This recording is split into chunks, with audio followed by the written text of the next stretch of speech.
if you want to do something, you don't have to have this lightning bolt that says, this is my life's purpose and passion. You can just have something that you are interested in trying to be better at, whatever it may be. And you can create your own motivation as you go along.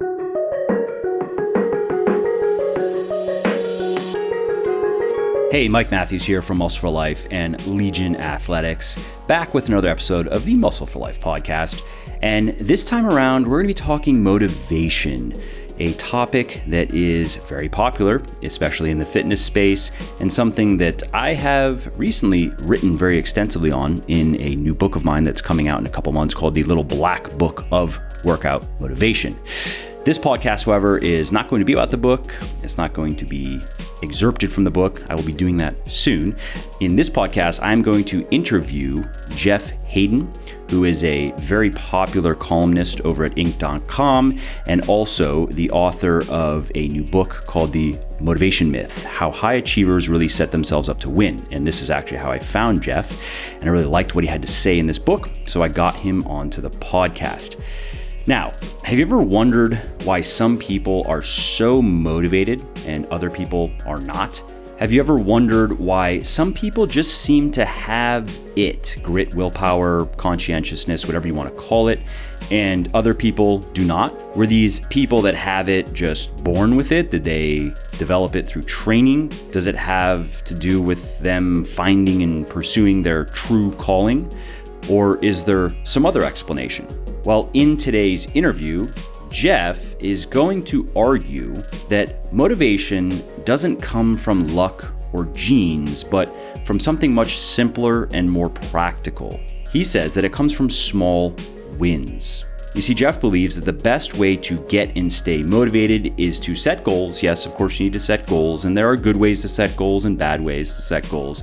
But once you've set goals, the next step is more important, and that is creating a process that allows you to experience and celebrate regular small wins along the way toward those larger goals.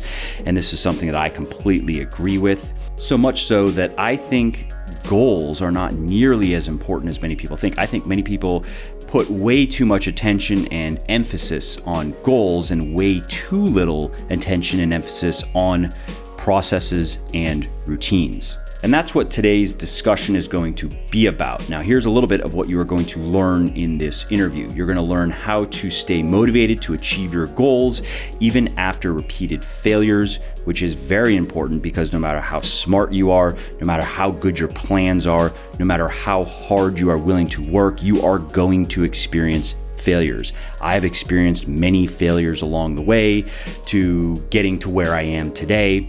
And in fact, a number of those failures have taught me very important lessons that I've been able to use to slingshot myself to higher levels of success. You're also going to learn how to create a daily routine that gets you closer to your goals every day and which helps keep you motivated. If you're into fitness, which you probably are if you're listening to this, you know exactly how this works. You know exactly how motivating it is to make small incremental gains in the gym and in the mirror.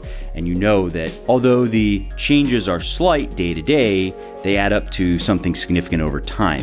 And that's how you go from being a skinny fat dude to a jacked dude. That's how you go from being very weak to very strong. It doesn't happen overnight. It takes time, and you're okay with that so long as you know things are moving in the right direction, so long as you see small, frequent wins. Jeff's also going to talk to you about the right way to think about self-doubt and critical feedback and how you can use this to fuel your motivation and drive. And like the failures point, this is also very important because all of us are going to experience self-doubt. All of us are going to experience imposter syndrome to one degree or another, and how we respond to it is key. If we allow it to deflate us and slow us down, we will lose. If we can use these things to increase our drive, however, to increase our desire to succeed, then we will have learned to clear a hurdle that many people get tripped up on. This is where I would normally plug a sponsor to pay the bills, but I'm not big on promoting stuff that I don't personally use and believe in, so instead I'm just going to quickly tell you about something of mine. specifically my 100% natural fat loss supplement, Phoenix. It has sold over 100,000 bottles in the last several years, and it helps you lose fat faster in 3 ways. 1, it increases your metabolic rate. 2, it amplifies the power of fat-burning chemicals produced by your body. And 3, it increases the feeling of fullness from food. In short, it speeds up your metabolism, it helps your body burn fat more efficiently, and it helps you control hunger and cravings and maintain high energy levels. Phoenix also contains no artificial food dyes, fillers, or other unnecessary junk. And all that is why it has over 700 reviews on Amazon with a 4-star average and another 250 reviews on my website with a 4.5-star average. So if you want to burn more fat every day and have an easier time sticking to your diet without having to pump yourself full of harsh stimulants or potentially harmful chemicals, then you want to head over to www.legionathletics.com and pick up a bottle of Phoenix today. And just to show how much I appreciate my podcast peeps, use the coupon code podcast at checkout and you will save 10% on your entire order. And lastly, you should also know that I have a very simple 100% money back guarantee that works like this. You either love my stuff or you get your money back, period. You don't have to return the products. You don't have to fill out forms. You don't have to jump through any other hoops or go through any other shenanigans. So you really can't lose here. Head over to www.legionathletics.com now, place your order, and see for yourself why my supplements have thousands of rave reviews all over the internet. And if for whatever reason they're just not for you, contact us and we will give you a full refund on the spot. Alrighty, that is enough shameless plugging for now at least. Let's get to the show. Hey Jeff, welcome to the show, man. Thanks for taking the time. Oh, thank you. It is my pleasure. So we're going to be talking motivation, which is something that I've been reading and writing about a lot because I'm actually wrapping up a book, which I'm calling the Little Black Book of Workout Motivation. And I'm excited to have this conversation because I like your book, The Motivation Myth. And I have some things I'd like to ask you about and kind of get your thoughts on. And some of the stuff is stuff you've covered in the book for the people that haven't read it. And then other stuff are things that, again, I was just curious as to some follow-up with you. If we want to start at the top, I'm curious what kind of spurred you to write this book? Because obviously a lot has been said on this subject, and I guess you could say that about anything. But what was it that inspired you to throw your hat into the ring? It kind of started, I'm lucky enough in what I do that I get to talk to lots of really successful people in a variety of fields. And I can use a bunch of different examples. We'll go with a metal one just for fun. I was talking to Kirk Hammett, which, if you're going to drop a name, Kirk's is a good one to drop. He's the Metallica guitarist. He's been in this band forever, and they're wildly successful, and they still sell out stadiums. And I was kind of saying, what spurred you on early to decide you wanted to have a career in music and to do this? Because I was assuming there was going to be this watershed moment, like this lightning bolt thing that hit him. And he said, one day I looked at my guitar, it was in the closet, and I thought, I want to play you better. And that was his big moment. And so I thought about that, and I thought about, I talked to Venus Williams about the same thing, and all these people that I've talked to, and not one of the people that are these, what we would consider to be super high achievers, had this lightning bolt moment where they said, wow, I have figured out what I want to do. I figured out my life's purpose. I figured out my goal, and I have all the motivation I need to carry me through all the years of struggle and everything else to get there. So I contrasted that with lots of people that write me and say, hey, I feel stuck, don't know what to do. I can't seem to find the motivation to get going. I have all these hopes and dreams and goals, but I can't really do anything. And all of them were waiting for motivation to somehow pop down upon them and fill them with all that they needed to go off and seek and destroy, to use a Metallica song title. So I looked at that and I thought, okay, you've got these highly successful people that see motivation as something that they get to create on a daily basis. And then you have the people that feel stuck that think that motivation has to come to them. So that was the central premise there, was that if you want to do something, you don't have to have this lightning bolt that says, this is my life's purpose and passion. You can just have something that you are interested in trying to be better at, whatever it may be. And you can create your own motivation as you go along, which, if I look at the stuff that you've done, I'm sure that resonates with you, because that's how you've achieved what you've achieved. Yeah, absolutely. I mean, I can totally relate to that. I mean, I've actually said as much many times that when I first got into this, it was really just kind of on a lark. I wrote a book, Bigger, Leaner, Stronger, self-published it, wasn't really sure that anybody was going to care, and didn't have any grand ambitions, really didn't have any master plan beyond like, see if anybody wants to read my book and gives a shit. And then now it's turned into this whole thing. But even going back before that, how I found writing was just like that. It was, I've always been a good student. I've always liked to read. I've always liked language. Maybe I'd like to write. And that was it. So I was like, yeah, maybe I could be good at it. And I would say, I mean, now after a lot of work and a lot of grinding, I'd say I'm pretty good at this point by my standards, not very good. But yeah, I can absolutely relate to that. Yeah, and what it comes down to is that, like for you, and I'm going to assume that I know you really well, which I don't, but we'll pretend. You said, okay, I want to try this. I want to get a little better at that. So you didn't look out and say, okay, someday I want to write, a Tim Ferriss 4-hour work week and sell, millions of copies. You didn't think of it that way. You thought, I want to get better. I want to see what I can do with this. I want to improve. And so by focusing on that day to day, so that at the end of the day, you looked and said, that was pretty good, or I did this well, or I've gotten fitter, or I've gotten stronger, whatever the different pursuits you had. If you had those little successes that made you feel good about yourself, which we all love, that made you feel happy, and that gave you enough motivation to carry you to the next day. And really, where motivation's concerned, that's all you need. You don't need this endless storehouse of it. You just need enough to carry you to tomorrow to make you go, okay, here's another day. I'm going to grind today. And I loved your use of the word grind, because people see grinding as like this negative. It sounds like it's a horrible thing, but grind is actually a really positive thing. Venus Williams, she calls every year like, this is Grind Fest 2018. And that's how she sees her life, is like, okay, in 2018, I'm going to put my head down and I'm going to do the work. And that's what grinding is. And then if you can create a little bit of motivation through success as you go along, just small ones, then you can keep grinding, because you've got that little virtuous flywheel going of effort, success, fulfillment, motivation, which gets you to the next little dose of effort. And from there, I think it's a good segue into some myths, some common motivation myths. So that's, of course, one is that people think that people who have achieved great things, they think that it's more because they're just so motivated to keep doing what they're doing, and they just love it so much, and they wake up every day absolutely ecstatic to go hit some more tennis balls and so forth, when that most definitely is not the case. I mean, one of the common things that I've found just with different athletes, high level athletes that I've known, is that a lot of them have gone through periods where they felt kind of burned out. Even people that were playing professionally, making a lot of money. And one of the more difficult struggles for a lot of people has been to still have fun with it and not have it just become a job, where then, speaking of grinding, where they lose motivation. So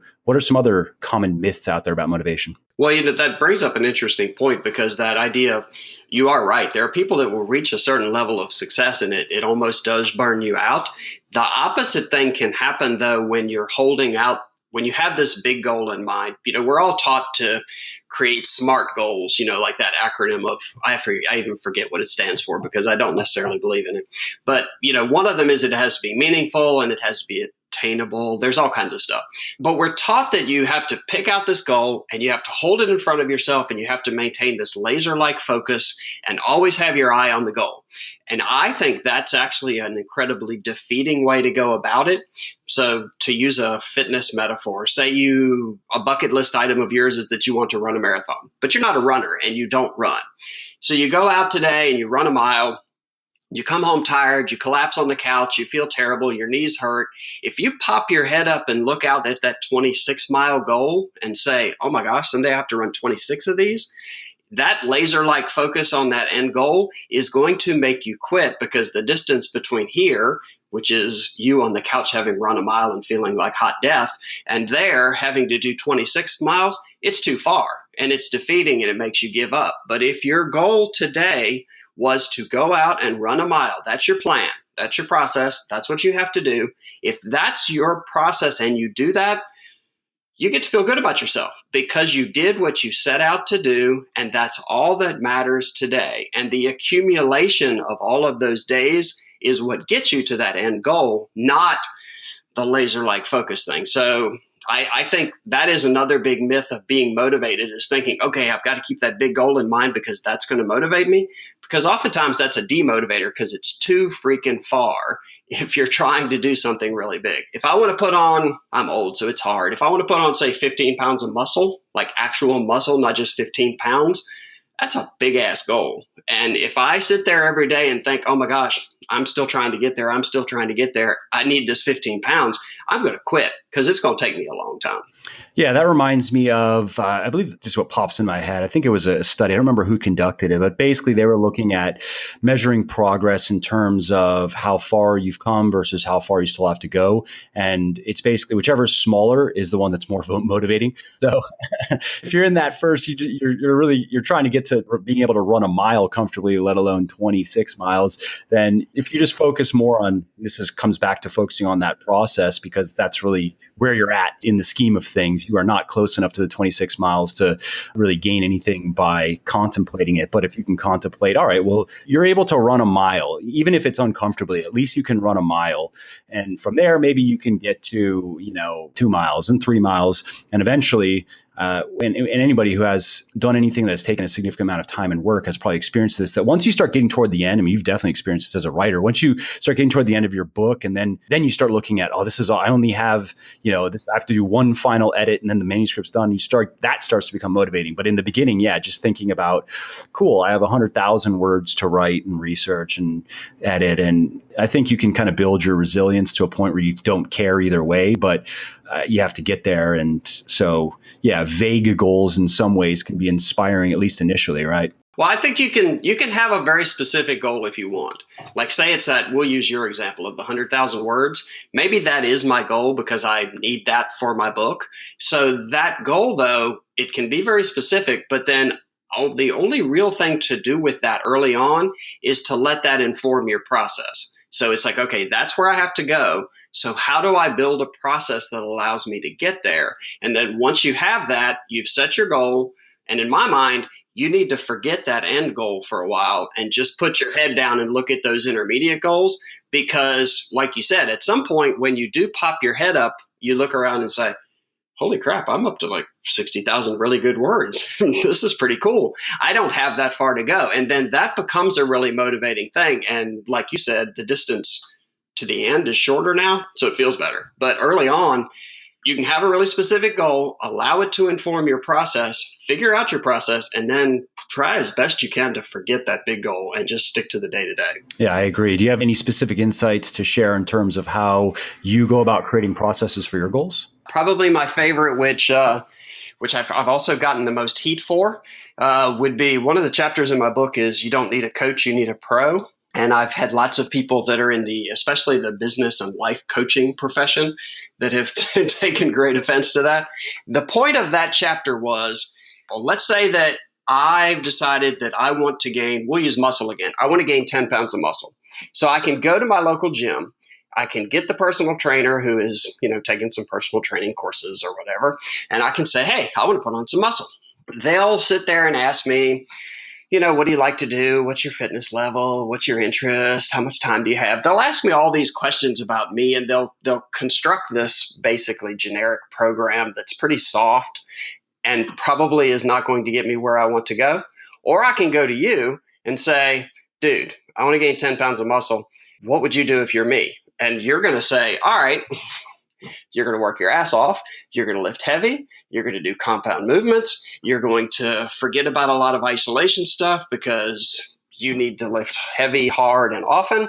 You're going to talk about my nutrition. You're going to do all this stuff that is a real world, practical, here's how it works if you actually want to succeed guide to me gaining muscle, as opposed to the person who's going to give me this sugar-coated, soft, here's some stuff you can do, here's some stuff you can work on. So the reason that I like the hardcore approach from someone who has actually done it and will give you the real deal is because at the end of this, let's say I do it for 6 months. At the end of that 6 months, all the work I put in on either one of those plans, it's already behind me. So I don't care. What I care about is, where am I at the end of that 6 months? And I would rather be at a place where I have come really close to, if not having achieved my goal, than be at a place where wow, I didn't get very far at all because the effort is gone. The results are what you're living with. So, my thing is if whatever you want to achieve, if it's start a business, write a book, I don't care what it is, find someone who has done that and will give you a clear, cold, clinical assessment of here's what you have to do. And then all you have to do, the cool thing is all you have to do is follow that because, people seem to think that they need to reinvent the wheel for themselves, because we're all unique and special and individual. And yes, we are all individuals. But most things work for most people. So there's no reason to go out and reinvent a perfectly good wheel.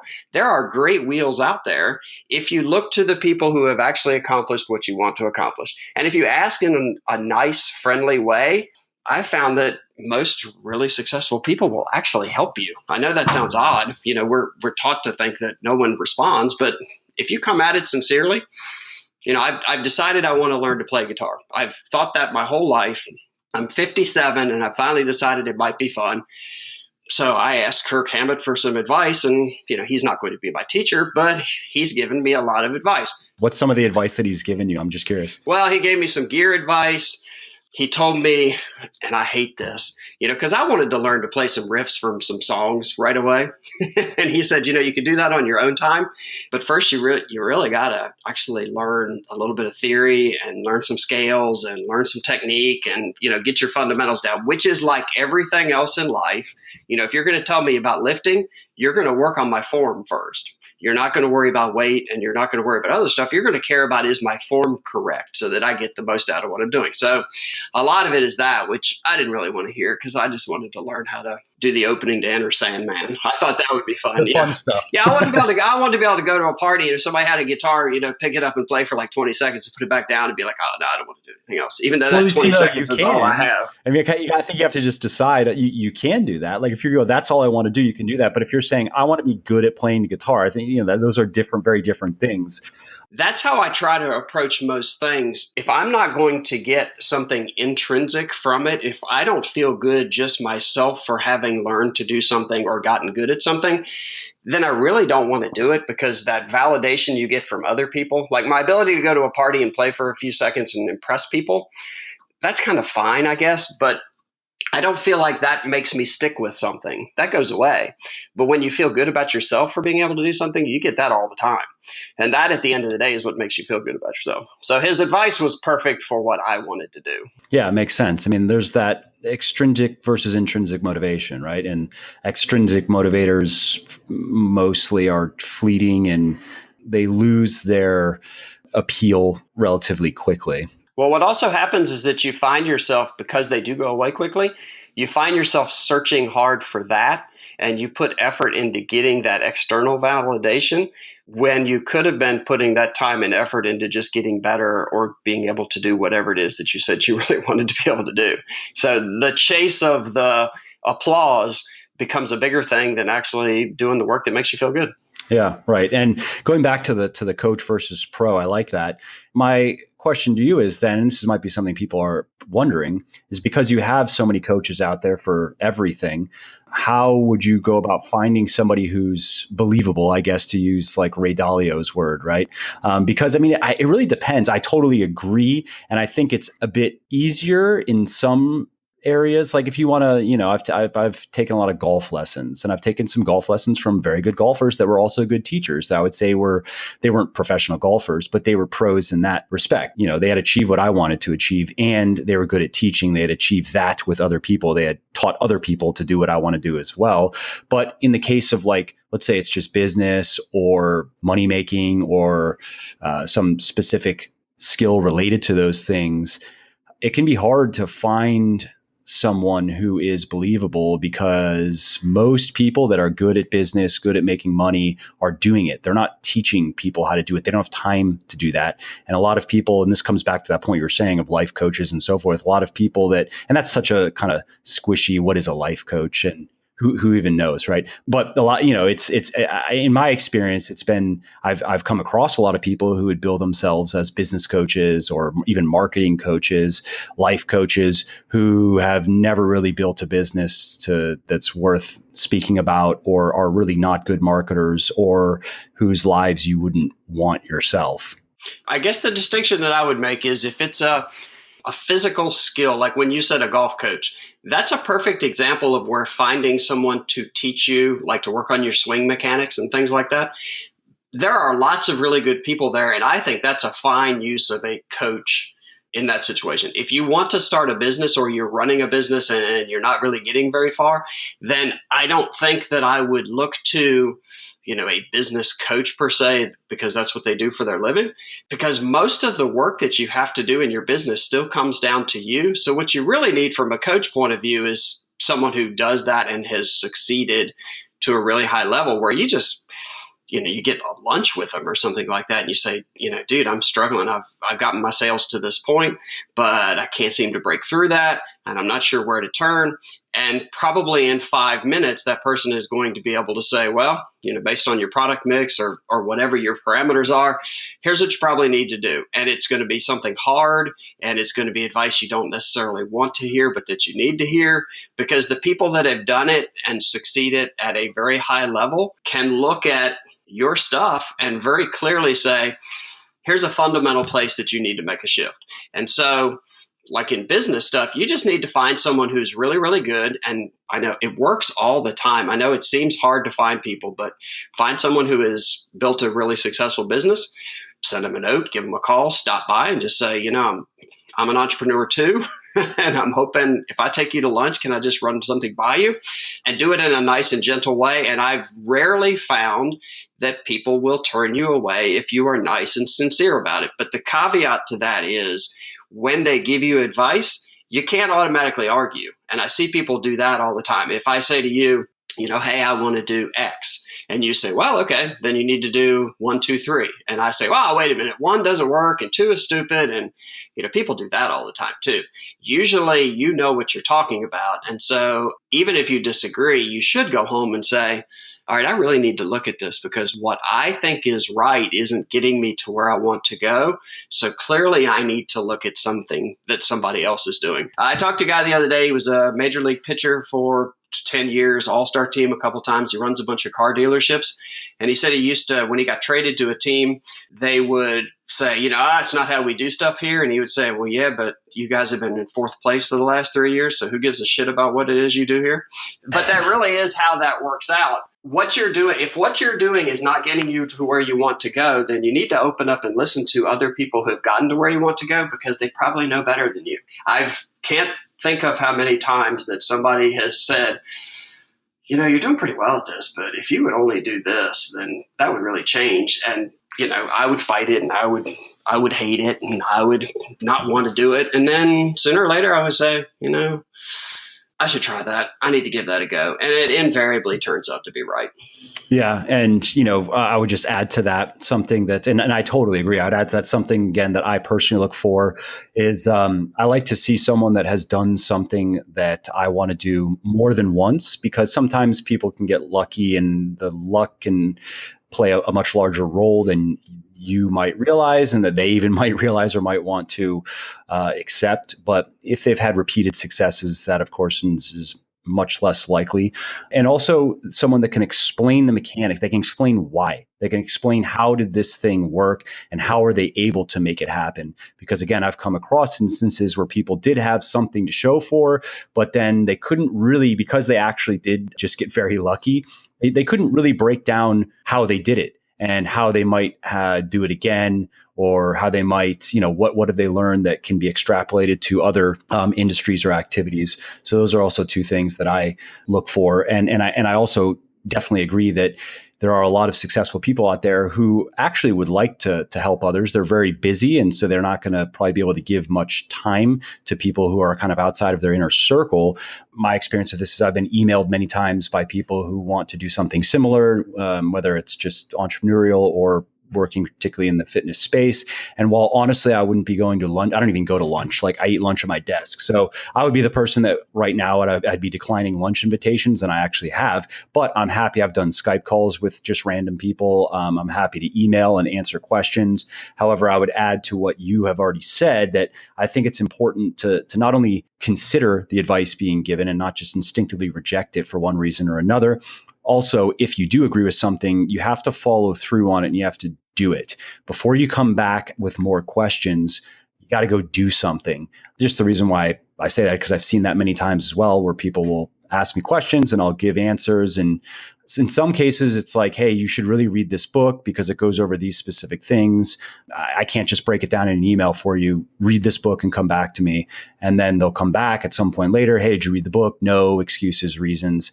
And honestly, at that point, I'm nice, but that's kind of the end of the relationship, because I can see that they're just wasting my time and they're wasting their time, because it's annoying to take your time to try to help somebody and then they just don't have the follow through to like read a book. Then maybe you shouldn't be trying to build a business. Maybe you should just go get a job. Yeah, the lunch thing. It's funny you say that, because I always say, hey, I'll take you to lunch or something. But you're right. Nobody ever wants to. And I don't really want to either. But I'm trying to show that, hey, I'm extending a gesture here and I'm willing to do something. I'm willing to meet you where it's convenient for you or whatever. But it always turns out that you end up on Skype or on the phone or something else, which is cool. And I actually prefer to, because I eat at my desk. As far as the taking the advice, that's a really good litmus test of a person who can help you, is that they can give you advice, but they can break it down into the how. And it doesn't have to be super detailed, but they can say, here's what you need to do. And I would do 1, 2, 3, 4, 5, 6, 7. If they don't have the how, then probably they're just giving you platitudes or theories. And, theories are fun, but they don't help you make changes. If you're going to help somebody do something, you have to actually tell them what to do and teach them, so that then they can do that themselves and they can learn from it.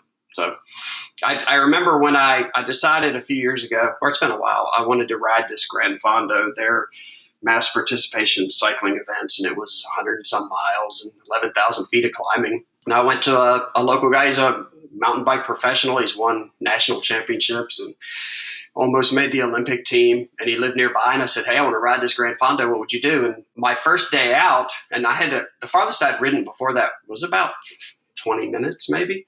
And the first day out, I had to ride for 3 hours. And I said, 3 hours is a lot. And he said, well, you've got 4 months to train. So if you want to get there, here's what you have to do. So had I not done what he laid out for me the first week and then went back and say, hey, what do you think I should do now? Well, you're right. He would have just said, well, if you don't want to do what I say you need to do, then find something else or find somebody else. But clearly it's a waste of my time. But he was willing to engage the whole way through, because I listened and I tried to do what he told me to do. And I was trying to learn. And that's an incredibly attractive trait. When people come to you and ask you for advice, it's flattering. First of all, it implies that you are a smart person that has advice to give. And then when they follow it, that feels really good too. And that's a really cool thing. And I have found that most people enjoy mentoring people as long as the other person appreciates it and tries to act upon it. And, someday your mentor can become a colleague, because, you've developed stuff, and then someday it kind of goes back and forth, and that's even better. But you have to do the work early on, or you're, like you said, you're wasting everybody's time. Absolutely agree. It makes me think of the Tiger Woods story. It might be apocryphal. I don't know. It just sticks in my brain, where he was apparently golfing with somebody, some business person or whatever. And the guy asked Tiger for advice on what should he do with his game? How can he improve his game? And apparently Tiger told him that he should just take 2 weeks off, take it easy, don't think about it much, and then quit. Well, that probably is I don't know. I think Tiger had his less than tactful moments along the way, so it might have happened. But it was funny, because the Jeremiah Bishop is the guy that helped me to end up riding that Gran Fondo. And when he went out for a ride with me the first day, we only rode for like 15 minutes and went back, and he said, okay, you got to do 3 things. You got to get stronger. You got to work on your form. And I just said, what's wrong with my form? And he said, well, you're inefficient. You're wasting your pedal strokes. And I said, and so he showed me what to do, and it was really uncomfortable. And it hurt really fast, because I was trying to use all of my legs instead of just the push part of the stroke. And I thought, I don't want to do this. And he looked at me and said, if you want to do this, you got to do that. It's like that thing from The Wire. I don't know if you remember the scene with Marlowe, and he goes in this little convenience store and he steals a sucker or something, and the security guard comes outside, and Marlowe says to him, the security guard's giving him a hard time, and he says, you want it to be one way, but it's the other way. And what's funny about that is that we often want things to be one way, which is our way, but usually it's the other way, which is the right way or the hard way or the way we need to follow. And so Yeah, I know I'm repeating myself, but it's really important. If you're going to try to do something and you want to succeed at it, there is the right way. And then there's the way that's not going to get you there and leave you feeling defeated and demotivating. And man, what's the point of that? If you're going to put the effort in, have every chance of succeeding, or else don't put the effort in. Find something else that you would rather do. I mean, it comes to that point though, effort, right? I mean, that's a word you've used multiple times. And of course, the allure of many of the wrong ways is they promise a lot more for a lot less effort. And the more you chase that, I think in life, the worse off you're going to be, period. And the more attuned you become to the fact that if you want to have things worth having, they take a lot more effort and it's a lot less fun getting there than you would like it to be, basically. And you have, I think it's like happiness in terms of it's a roller coaster. Some days, you're happy and then you're unhappy. You're happy and unhappy. I think it's impossible to always be happy all the time. And that's, I think, the case with anything. If you're really trying to work towards something, you're not going to be really feeling it all the time. Sometimes you're going to have to do things that are completely unfun, that you do not like at all. And you're really just relying on your purpose at that point. We're like, why am I doing this thing that sucks? Well, that's right. This is why I'm doing it, because I know, it'll get me there. And then sometimes you enjoy the thing that just was sucky the day before. And I don't know about you, but I kind of cherish those moments. I stop and I take a moment to enjoy that. You know what I mean? Like, hey, this is fun right now. So, because I know tomorrow it may not be so fun. The funny thing about that is the whole premise of like hacking your way to success is a very popular thing. But I don't know, and correct me if I'm wrong if you know somebody, but I don't know anybody that's achieved anything really, really difficult that hacked their way there. And I don't know anybody that's hacked their way into some fleeting success that actually derived a whole lot of satisfaction out of it, because it's, a shortcut may get you somewhere quicker, but it doesn't necessarily make you feel good about what you did to get there. It's almost like a little trick. And that you're right. Every day you can't be happy. You can't get a new car every day. You can't get a new house every day. You can't. The accolades don't come every day, but if you're working hard and you see the effort as part of the reward, which I think it is, because at the end of the day, think about it, if you look at tonight, if you say to yourself, hey, I had a good day, you're not thinking of, 3 phone calls where somebody congratulated you or some extrinsic reward. You're looking back at your day and saying, I had a lot to get done today, a lot of important stuff I wanted to do. I worked hard. I got it done. I got somewhere. I feel good about what I did today. And that comes from effort and from being tired from doing the work, not from hacking your way through something and feeling that fleeting momentary sense of satisfaction. And that's the cool thing. If you do work hard and you are working towards something you want to achieve, every day that you put in that effort, you do get to feel good about yourself and you do get to feel a little bit happy because you're on the road to where you want to go. And that's really fun. Yeah, I mean, there's actually talk about this in this new book that I'm working on. The work that needs to be done often is the hard work, the uncomfortable work, the exhausting work, the stuff that the people who aren't successful at whatever it is you're working at do not want to do. And so the rewards of that are almost never instantaneous. You're having to put in, it could be hundreds of hours of that before you are really getting a reward that is pleasurable or gratifying. But what you do get is, to your point, is you get the immediate feeling of, hey, I did a good job. And, I made a little bit of progress. I'm a little bit closer. You get to feel good about yourself. And, you learn to, I wouldn't say chase that, but if you can learn to appreciate that as opposed to staying too focused on what it is that got you into this in the first place, like we were talking about in the beginning of the interview, the pot of gold at the end of the rainbow. If you're too much focused on that and you don't appreciate that, hey, if you do the right things every day, you can feel good about yourself because you're moving in the right direction. And I think that's a way to come to learn to love the process, I guess. Well, it's funny. Like, think about, if you're somebody that works out, and I'm sure lots of your listeners are, if you think about a day when you thought, I don't want to go to the gym, I don't want to work out today, but you somehow made yourself go, whatever it was that caused you to do that. Every time you do that, once you're there, or especially when you're done, you do have that moment of, I didn't want to come, but I'm glad I did. That always happens. I never can think of when it doesn't. But when you decide not to go and you don't, there's that little thing in the back of your head that goes, yeah, I kind of bailed on today. And that doesn't feel very good.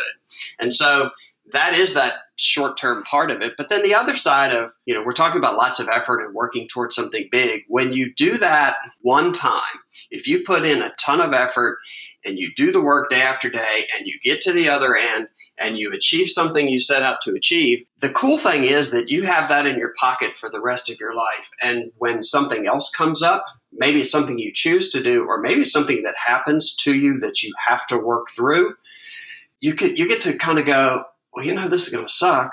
But then again, I did do that. So I know how to do this. I can get there. It's just a matter of figuring out the process and doing the work, and I can get to the other end of that. And every time you do that, you actually get this cool confidence that you carry with you that when something hard comes up, you can say, this is going to suck, but I know how to do it. And I'm not that intimidated by it. I did something stupid a few years ago. I decided it would be fun to do 100,000 push-ups in a year. That's in my book. And it was a meaningless goal, and we won't talk about it much. But every once in a while, something will come up, and I'll know that it's going to take me a month or two to do, and it's going to be hard, but it's worthwhile, and I should do that. And I'll say, well, this is going to suck. But then again, I did do 100,000 push-ups. So if I could do that, I could do this. And that is the cool thing about effort, because it gives you an earned confidence that you carry with you where you say, I don't have to hack my way through this. There's no confidence that comes from hacking something. But you have this earned confidence of, yeah, I can do this. This will be really hard, but I can do that. And as you go through your life, you're going to have lots of things, hopefully, that are challenging that you want to do.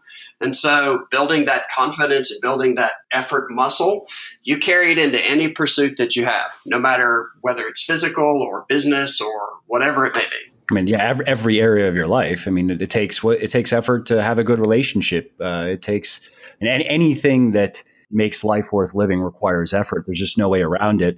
Really what you're describing is you're able to, you get into a routine of having kind of powerful, positive self-talk, which there's quite a bit of research on, and that makes a huge difference, not only in your attitudes, but also in your performance. I mean, they've researched this with a lot of athletes, as of course, the stories that you tell yourselves, or even just what's your mantra? What do you say to yourself when you are faced with discomfort or you're faced with insecurity? And to that point, that's a great, when you have past performance, you can lean on and you can say, well, I've done this before, so I can say with certainty, and I think it's a logical thing to assume that I can probably do it again.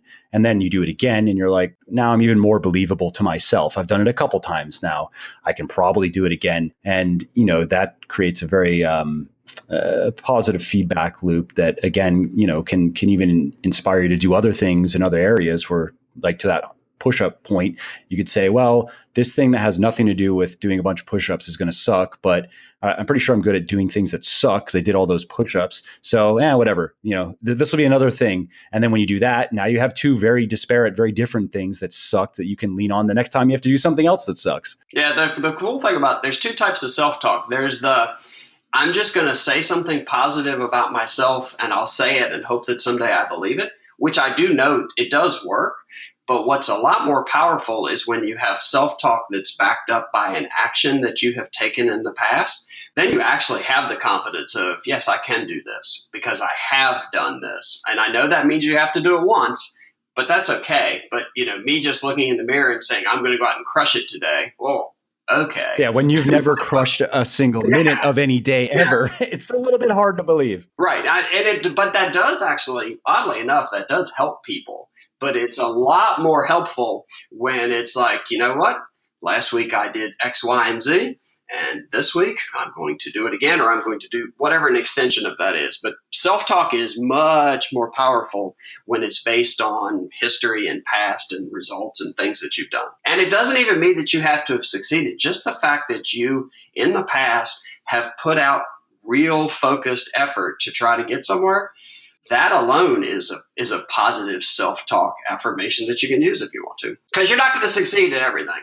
I would say there's the difference between success and failure, and mistakes are along the way. I've made plenty of mistakes that qualify as miniature failures, I guess. But so far, I guess, at least in the health and fitness game, there's nothing that has been an outright failure yet. Although I'll say my app has been, like I went into it. It was kind of a conditional type of project for me. I was curious how it was going to go. I wasn't sure how much I really believed in it and how much I really needed it and how much work I was willing to put into it, because I don't want to be distracted from what I believe are more valuable things like researching, writing, and I have whatever various things that I'm needed for in Legion and stuff. So just to that point where I would say even with the app, we're still doing some work on it. But even if in the end I'll have spent a fair amount of money and a fair amount of time, if I'm not just going to delete it or abandon it, but if I'm like, okay, this no longer, like this is going on the back burner now, I could look at that as a failure. But yeah, also look at it as there are some lessons to be learned there. Like I didn't even need it in the first place. And I didn't do my planning correctly in the beginning of really estimating how much effort it was going to require to do what I wanted to do initially. So yeah, I mean, I think even just talking about motivation and failures, in some ways, I find mistakes and even failures that can be used to increase motivation because I choose to learn from them. I choose to take something away from them and look back on it and say, okay, what could I have done differently here? And what can I extract from this and kind of abstract from this in the way of a principle maybe, or something that I can use to then inform future decisions and maybe spot in the future, oh, this is another one of those types of things. I learned my lesson the first time. I'm going to do this differently. So, I don't know about you, but in terms of failures, I don't mind failing. I just refuse to fail due to laziness. That's what would annoy me. You know what I mean? Like if I can tell myself I worked hard and I really gave it a strong effort, I'm okay with something not having gone well if it wasn't that important. And in the case of the app, honestly, it's not that important. It was kind of a side project that I was curious. It was more of a curiosity than anything else.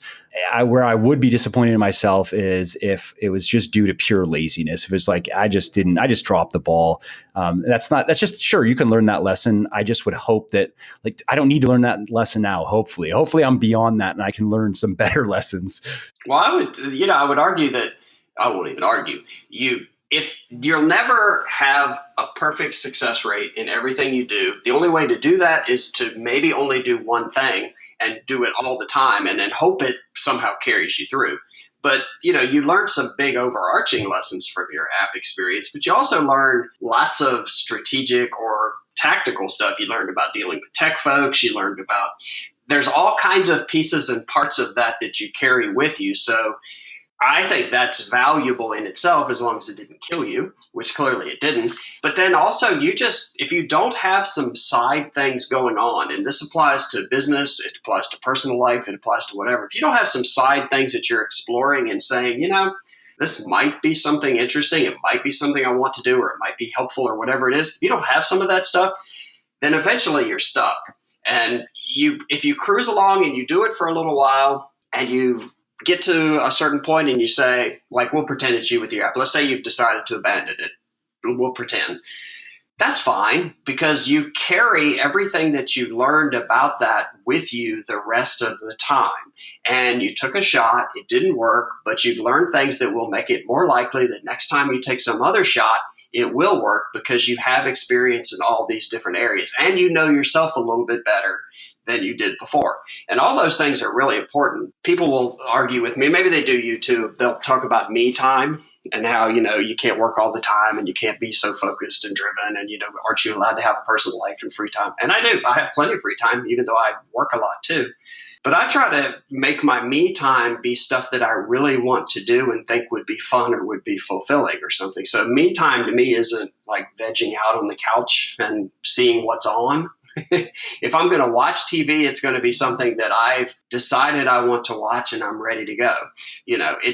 I try to do that with my me time. It's like, okay, what would make this the most fun?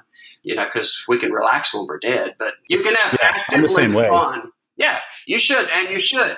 You have to think about it ahead of time, or because what happens in the moment, if you haven't really worked it out, especially if you're more work oriented. I've run into this before. I'm like, all right, do I want to do exactly? And it's easy then to be like, I don't know, I'll just work. Yeah, but it's a dumb example, but TV is a great one. You're tired, you want to wind down, you sit on the couch, you turn on the TV, and you kind of hunt around among a ton of terrible choices to find the least terrible choice of whatever happens to be on. That's one way to do it. Or maybe the other side is you've got some series that you really want to watch and you really like. And so when you do sit down, you say, you know what, I'm going to watch a half hour of this because I really like that and I'm enjoying that. And that's cool. So if you're purposeful about your me time, then that can be a lot more fun and rewarding too, as opposed to I just need to veg. Because most people don't veg for but about 5 minutes and then they look for something to do. But it usually ends up being the least fun choice out of a bunch of terrible choices. Yeah, it's the Robert Greene, the guy who wrote, 48 Laws of Power and Mastery and so forth. There's in an interview somewhere, he was talking about alive time versus dead time.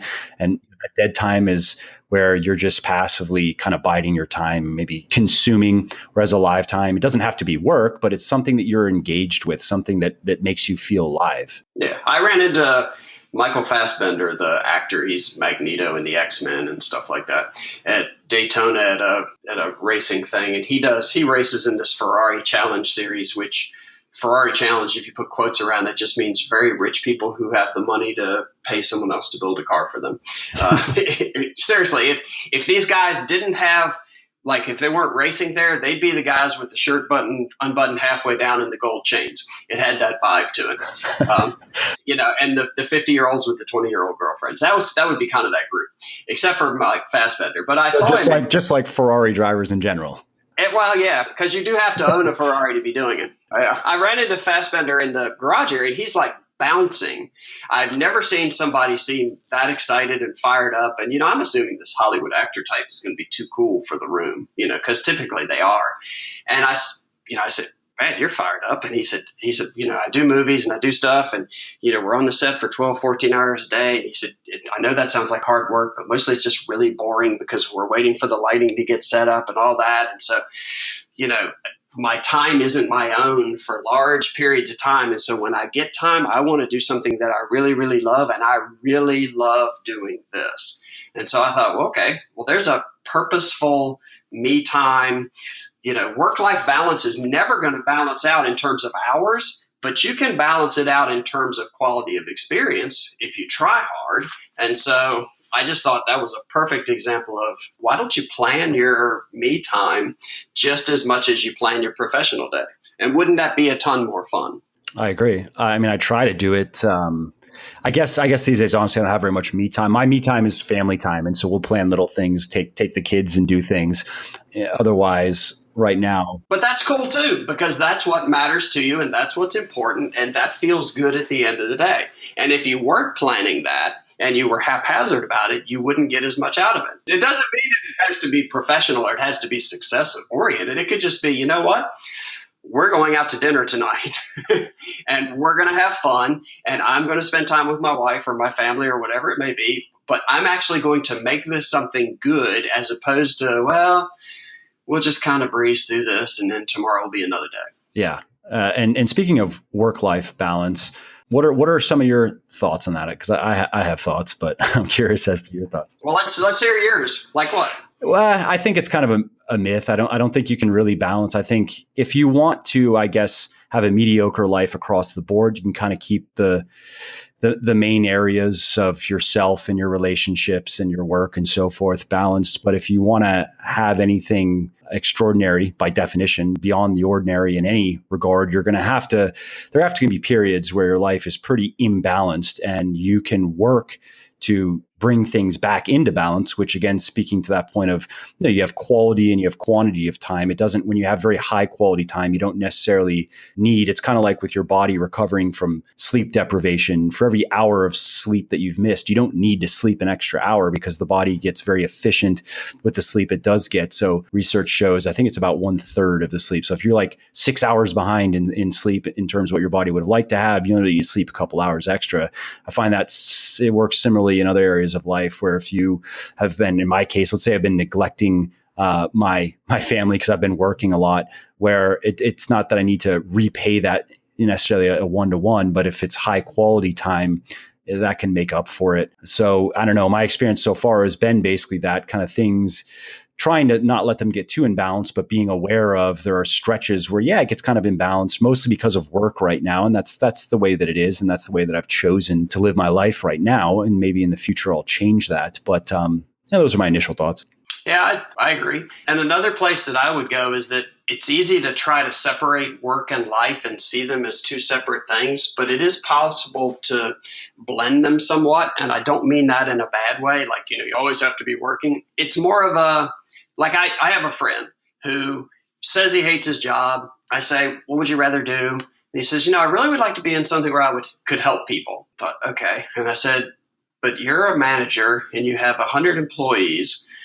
What if you just tried harder at work to help people, develop people, help them reach their goals, whatever it may be. What if you spent more of your time at work? Because that is your job, is to develop your folks and hopefully help them succeed and help them achieve their goals, because that helps your company achieve goals.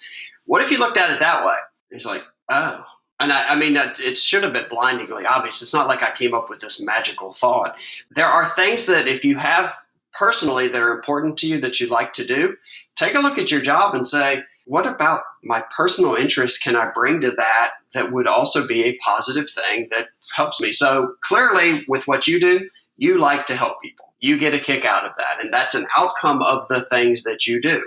And so while you're working and you're putting effort into it, you're also getting some personal gratification out of the fact that you are managing to help people.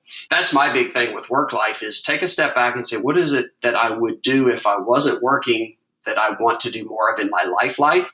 And then see what avenues you have at work to actually explore some of those things.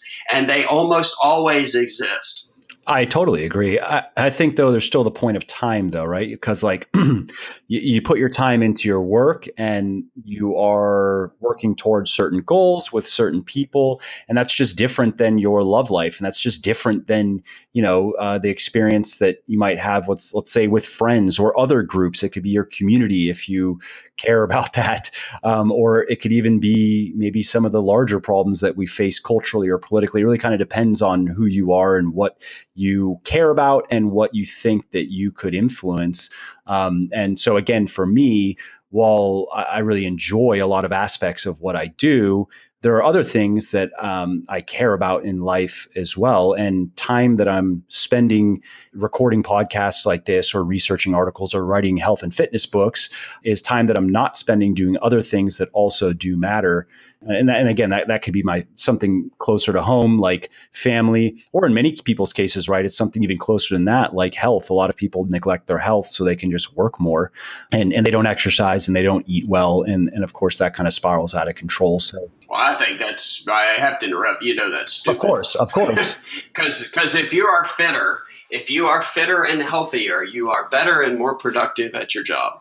And so to me, I see working out and being fit and trying to be healthy as part of being more successful professionally.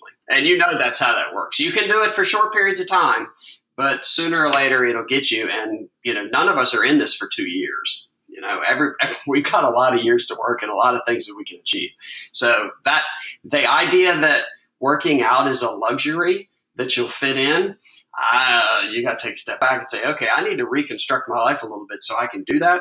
Both because it does help you professionally, but also, you got people, if you have a family, they want you around for a long time. And then there's the quality of life, right? It's not just the time, but it's everything that exercise gives you beyond just like muscles and abs and stuff. It gives you a clearer mind. It gives you better moods. It gives you, more energy. You're going to be a lot more efficient in your work because of how much better you feel.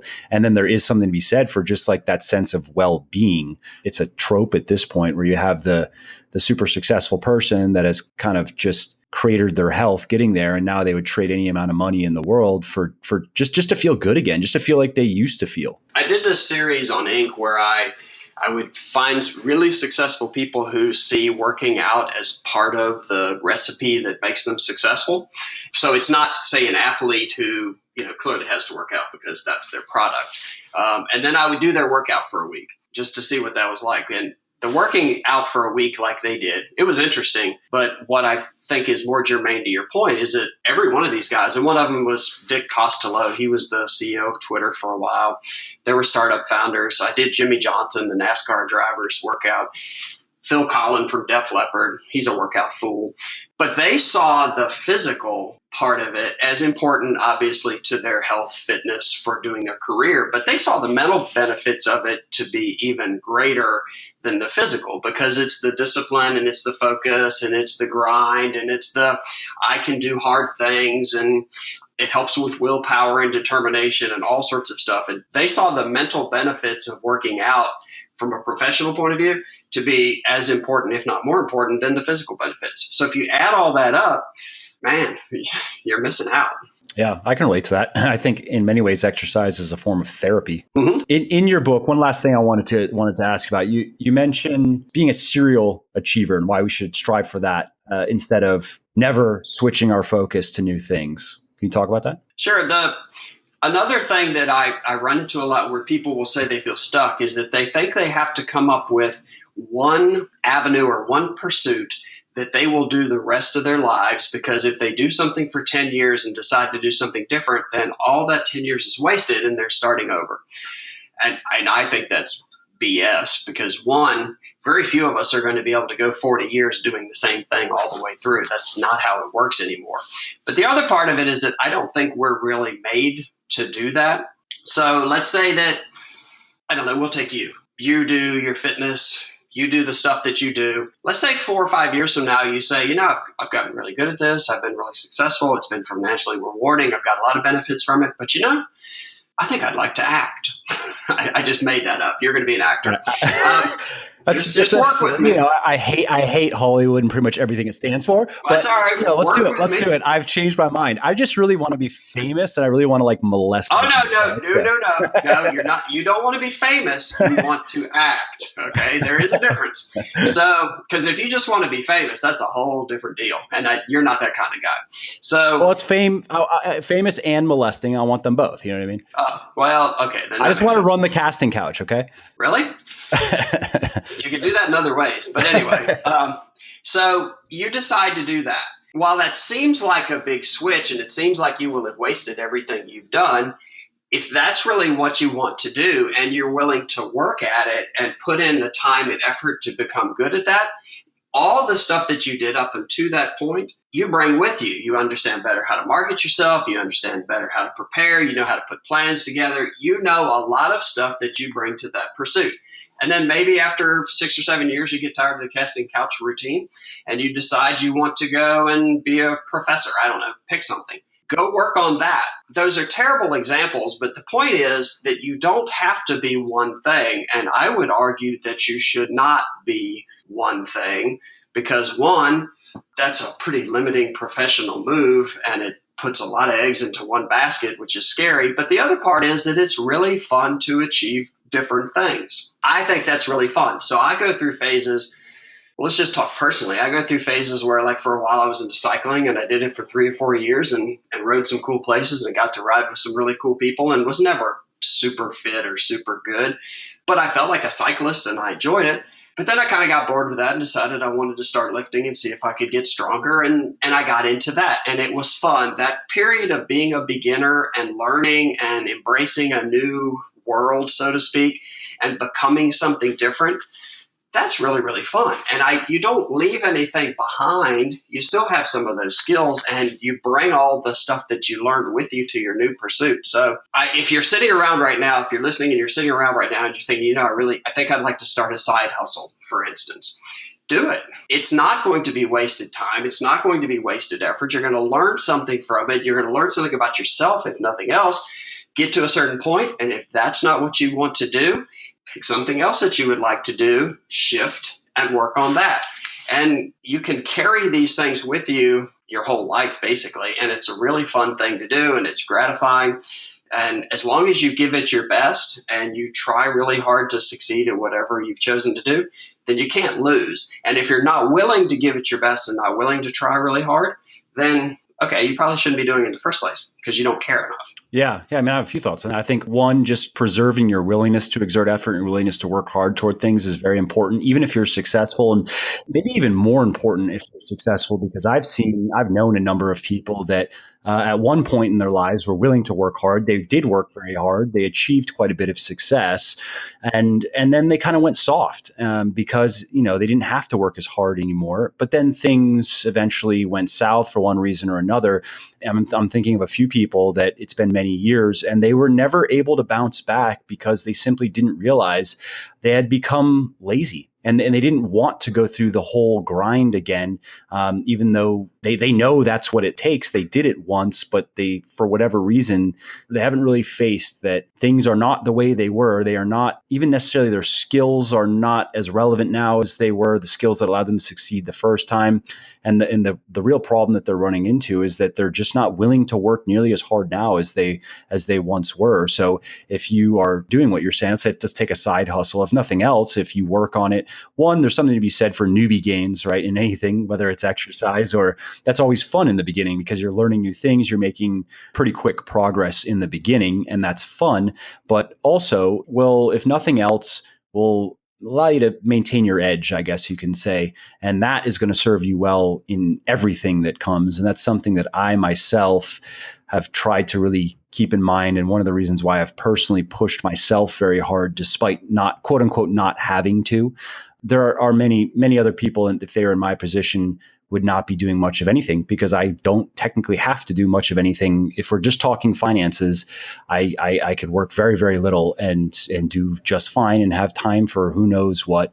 One, that's just not me, but also I think that would be a very stupid choice because I've seen it too many times. That's just asking for the universe to come kick you in the nuts. It just is. And then it can be a lot harder to get back up. So I figure, if I'm going to go down, I'm going to go down swinging. The funny thing about success is that success creates this sense of like armor where I'm successful. And that armor, though, is an ego armor. Like, I'm really successful and therefore I'm smart and I'm all these things. And it actually makes you less willing to be a beginner again or to show weakness or insecurity because you're successful. So how, I don't do that. I know tons of people who will never try anything new because they are afraid it will make them look bad because they look really, really good in this one avenue of their life. And if you can stay in touch with that beginner side and that, one, it makes you more humble, which I think is always positive. Two, it helps you relate to people, especially if you have employees. It helps you relate to them better because people always make mistakes and you make mistakes. And so you're not perfect. So it's good to remind yourself of that. But like you said, the other part of it is you get to have newbie gains. You get to learn something. You might become part of a different community that you weren't part of. All sorts of really cool things happen. And you keep flexing those muscles that if the universe does come around and kick you in the ass, well, it'll kick you, but then you can look around and say, okay, this sucks, but I know what I need to do and I know how to do it. And so let me get going because I may have gotten kicked, but I'm not going to stay kicked forever. Yeah, I actually have, this is something I've been doing for a while myself, where I like to always be doing something that I'm not good at, that I'm working at getting better at. So I kind of use that for my hobbies, so to speak. So for example, right now I'm learning German, and learning a new language is a pain in the ass. It's definitely an endurance exercise for the mind, but it'll be cool because my wife is German. So, and my kids even speak a little bit of German. So I'm moving along, but that's an example of, again, doing something that is humbling where And then before that, I took up ice hockey. I played ice hockey when I was a teenager, played for a bit. I was decent, but I hadn't skated in a long time. So taking that back up again, I was doing it partially because I wanted to see maybe I'd play again. I wanted to try it out, see if I liked it as much as, I did when I was younger, but also just because I would be the idiot. Just because I know that, the people that show up to even some of these open skates and some of these scrimmages are people. I mean, some of these guys played professionally. Some of these guys played D1. These are really good hockey players. Now, it wasn't a rough game. Like we weren't out there to try to hurt each other, but it's just, I was the dumbass basically. And before that, even taking up golf again, where I wanted to take up a sport that I could play for a long period of time and that wasn't too physically demanding. So it wouldn't cut into my workout workout recovery and stuff. And again, though, I was thinking like in golf is an awkward, terrible sport in the beginning. You're terrible. You're at least like basketball, you can shoot some baskets, especially if you have any sort of athleticism. You're not that you're good at all, but you can do something. In the beginning at golf, you can't do anything. You can't even hit the ball 50 yards, let alone play the game.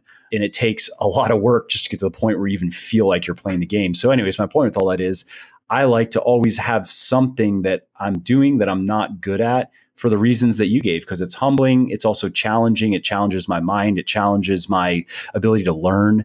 And yeah, and also I think it's good. It's healthy for the ego to, because I can look at myself in maybe certain respects or certain spheres and get kind of puffed up. But then if I have something to counterbalance that, well, like, yeah, but I'm fucking terrible over here. So at least that's good to know that I might be, I might think I'm hot shit at this or that, but I'm most definitely just dog shit at this or that. I think it's healthy.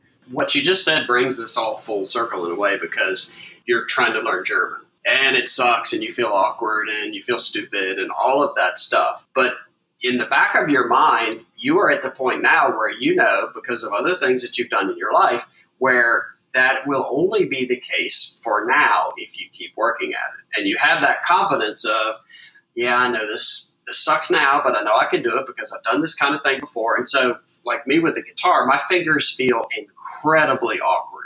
Making them move to the right place and do the right thing at the right time, I swear I feel like I'm two. But it's fine because it's like other stuff that I've done. That's how it works in the beginning. And in my case, I have a 5-year-old son that can, well, now I have surpassed him. At the beginning, he could speak better than me. So it'd be like if you had a 2-year-old that could actually play the guitar. He's like, why are you bad at this? Why can't you do this? Exactly. But I know it's fine.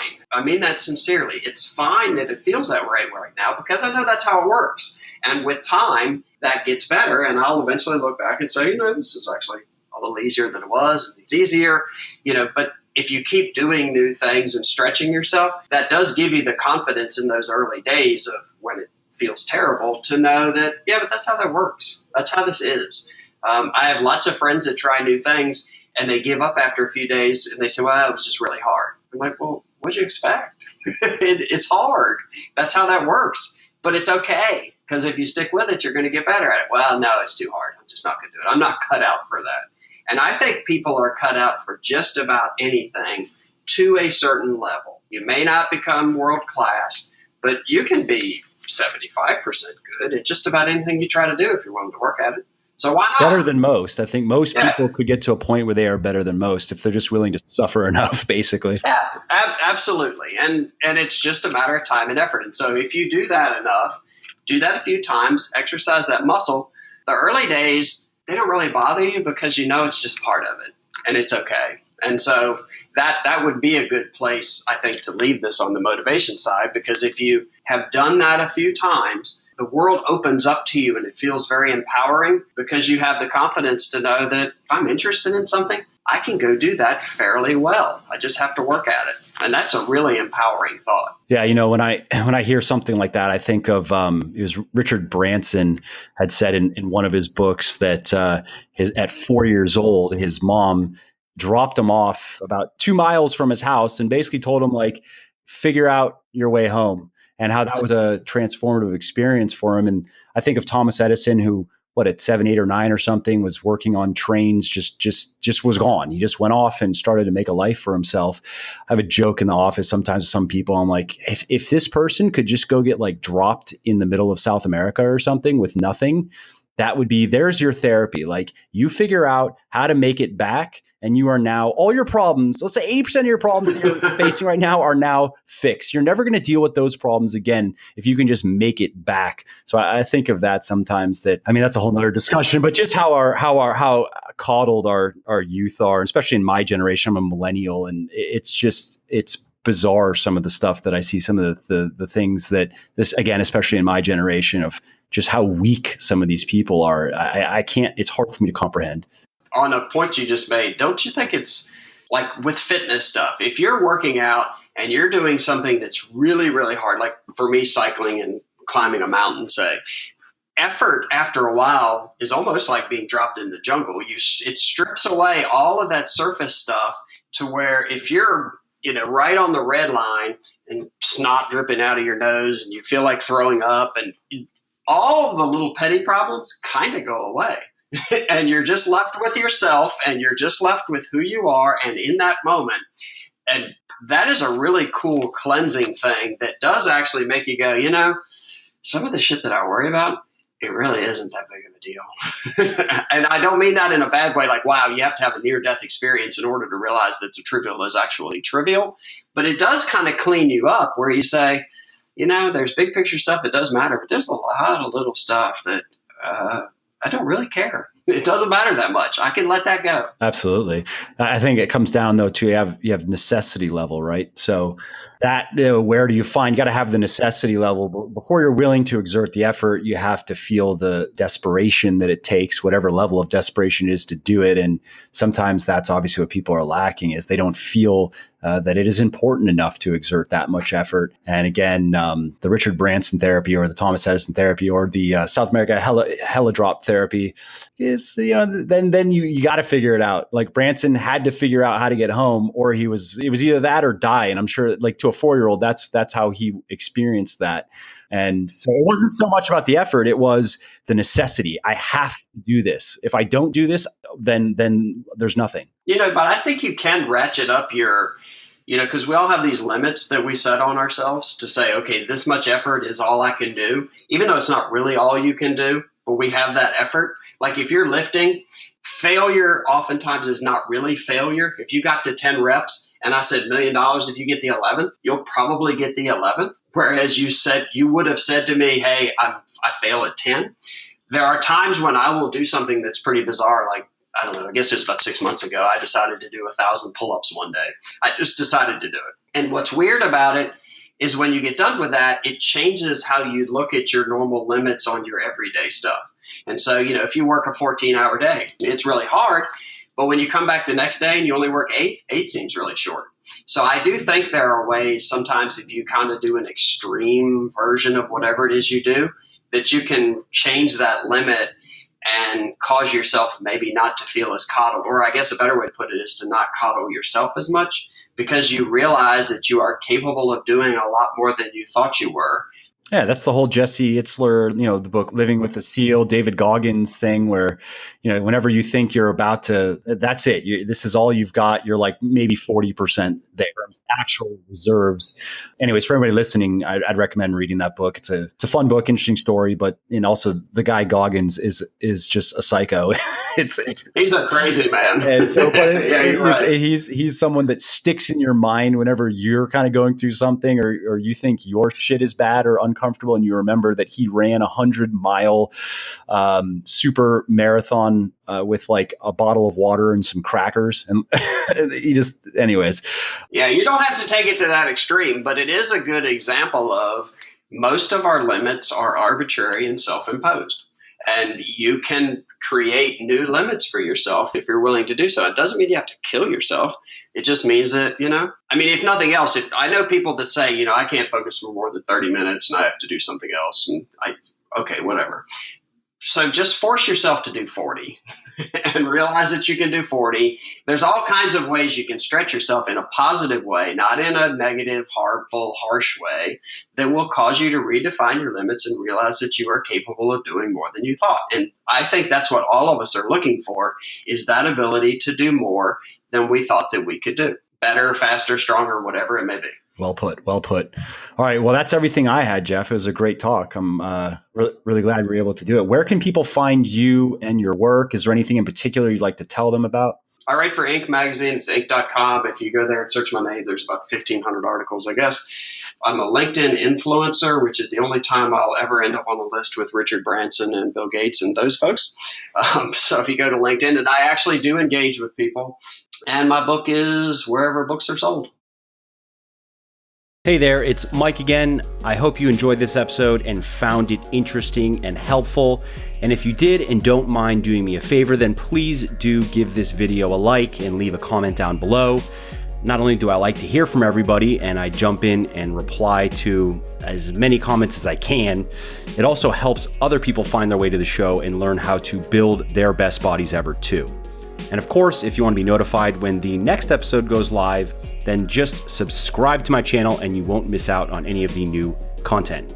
Lastly, if you didn't like something about the show, then definitely shoot me an email at mike@muscleforlife.com and share your thoughts on how you think it could be better. I read everything myself, and I'm always looking for constructive feedback, so please do reach out. Thanks again for listening to the episode, and I hope to hear from you soon. And lastly, this episode is brought to you by me. Seriously though, I'm not big on promoting stuff that I don't personally use and believe in, so instead I'm going to just quickly tell you about something of mine. Specifically, my 100% natural fat loss supplement, Phoenix. It has sold over 100,000 bottles in the last several years, and it helps you lose fat faster in 3 ways. 1, it increases your metabolic rate. 2, it amplifies the power of fat-burning chemicals produced by your body. And 3, it increases the feeling of fullness from food. In short, it speeds up your metabolism, it helps your body burn fat more efficiently, and it helps you control hunger and cravings and maintain high energy levels. Phoenix also contains no artificial food dyes, fillers, or other unnecessary junk. And all that is why it has over 700 reviews on Amazon with a 4-star average and another 250 reviews on my website with a 4.5-star average. So if you want to burn more fat every day and have an easier time sticking to your diet without having to pump yourself full of harsh stimulants or potentially harmful chemicals, then you want to head over to www.legionathletics.com and pick up a bottle of Phoenix today. And just to show how much I appreciate my podcast peeps, use the coupon code podcast at checkout and you will save 10% on your entire order. And lastly, you should also know that I have a very simple 100% money back guarantee that works like this. You either love my stuff or you get your money back, period. You don't have to return the products. You don't have to fill out forms. You don't have to jump through any other hoops or go through any other shenanigans.